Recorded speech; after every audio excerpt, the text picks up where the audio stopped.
That's a good question. Have you heard the phrase, the future is already here, it's just unevenly distributed? So I think most people who are doing e-learning now still have a long way to go even on the existing tools, just using them properly or fully. So I think we've still got quite a lot of time of just really implementing what we've already have around us in some places. The mobile aspect is really coming through very strongly, so more and more of it will just be on mobile, and eventually teachers will just be making stuff on mobile as well. I'd like to see us using more of the real-time capabilities of phones, so that you've got a problem, at that very moment you hit a button, teacher comes online or another student comes online, if someone's been synchronized, you can have a little conversation, and maybe it's, you know, a 1-minute conversation or something, and then you're back into it. And so that kind of integration of the mobile tools together would be good. I think group messaging is a really interesting area. If you look at how most people are using their phones day to day, probably well over half of it, they're in some sort of messaging app. So they're either using WhatsApp or Telegram or Facebook Messenger or the Chinese one, and so. So that is actually how people are accessing content these days. They're getting stuff sent to them from groups or social media.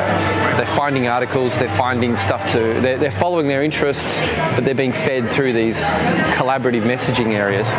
So in Moodle, I believe there's a huge opportunity or lack at the moment that we don't have a really good group messaging function, and we actually just been building that lately. So it's going to be in 3.6, the new group messaging. And in there, you can talk about the course content. And just like in a chat where you maybe put a link to a YouTube video, and then you see the preview and the thumbnail of the video, if you talk about an activity in Moodle, you would see a preview of the activity. And maybe you could even do some of it there in the chat. So this kind of chat-led thing, I really think that's actually just naturally where people are kind of taking it, you know. But I think it would fit very nicely on top of what Moodle already offers, which is all of these structured activities and resources, and you just have a chat interface to it.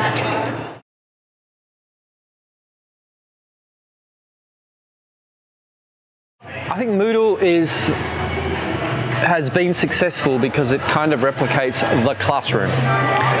So it's been quite easy for people moving to the internet from a brick and mortar situation to duplicate what was happening in brick and mortar online.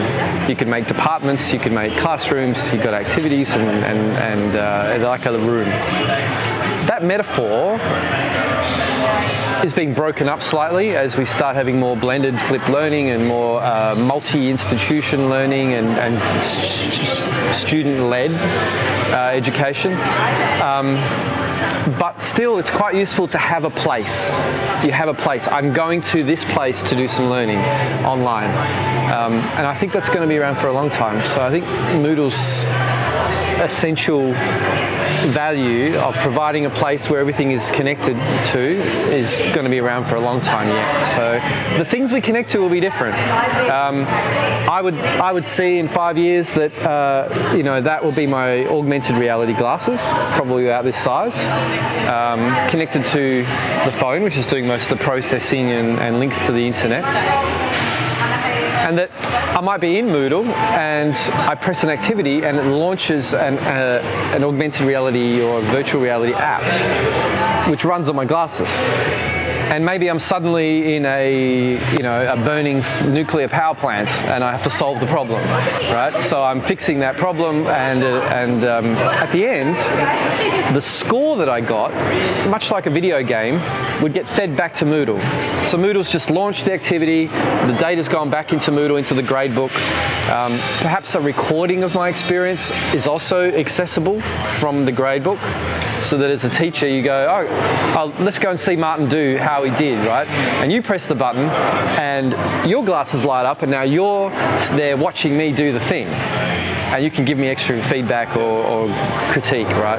So Moodle's like the hub. It's this place that links all the other things together. Yeah.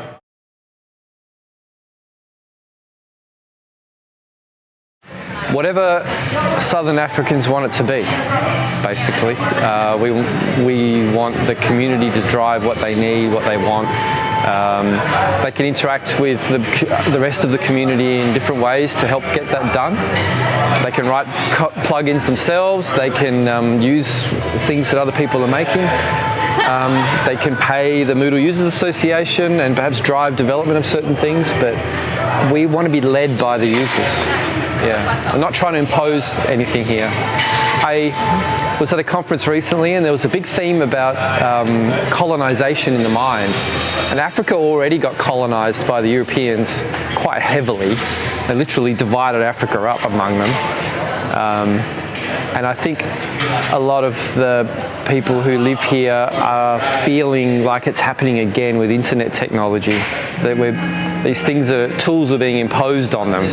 I would love to get to the point where open source is seen as an enabling thing for them to make something uniquely African. African technology could be better than US technology. Why not? It's take what's essential here and apply that, you know. So, yeah.